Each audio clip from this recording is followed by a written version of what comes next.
Forest measurements is a science unto itself, but in this video, we're just going to focus on some basics. Forests are composed of many life forms, such as these wild trilliums in front of me. However, most of the structure of forests is composed of trees. So most forest measurements are measurements of trees.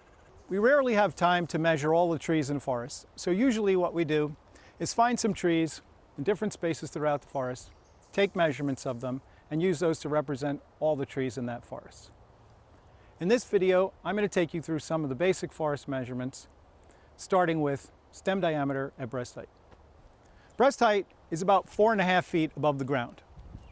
I've already marked a line that's about 4.5 feet above the ground on this tree.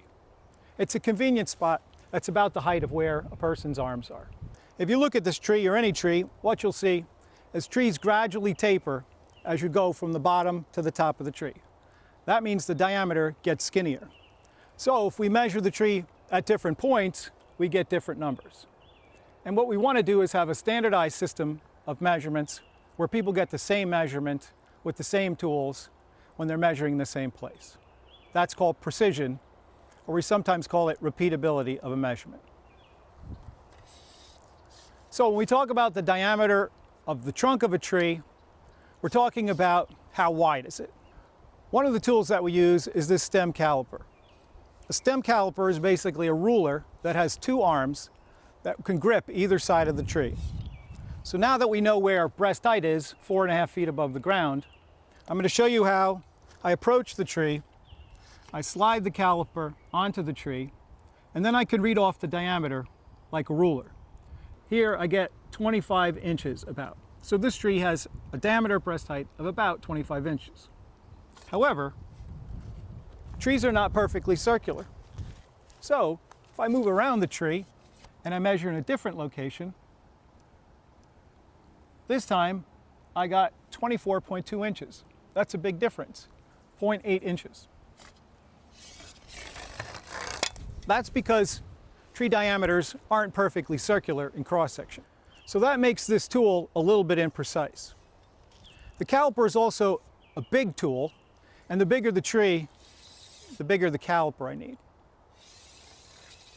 So this tool is a little bit bulky, and it's even a little bit bulky to carry around in the forest.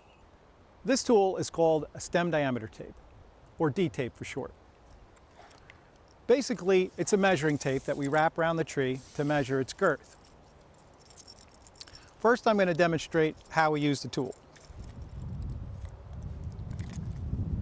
On a large tree like this, we have this special bark hook which we can hook into the bark.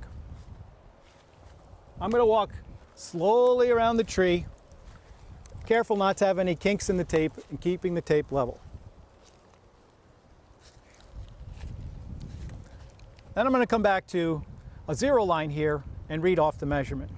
This tape tells me that this tree is 25.9 inches in diameter. Now, if you look at what I just did, you'll see that I actually measured the circumference of the tree. So, how did I get the diameter? Well, this is a special tape that's already been recalibrated so that I can read off diameter when measuring circumference. So in order to do that, I have to know the relationship between circumference and diameter. So the circumference of a circle is equal to pi, the Greek letter pi, not the dessert, times the diameter. So this tape has already been divided through by pi, which is about 3.14. So if you look closely, you'll see the difference between 25 and 26 inches here is not 1 inch. Actually, it's a little over 3 inches, which is the approximate value of pi. So I measure circumference, I read off diameter. I don't have to do the math when I'm out in the woods. That's the main advantage.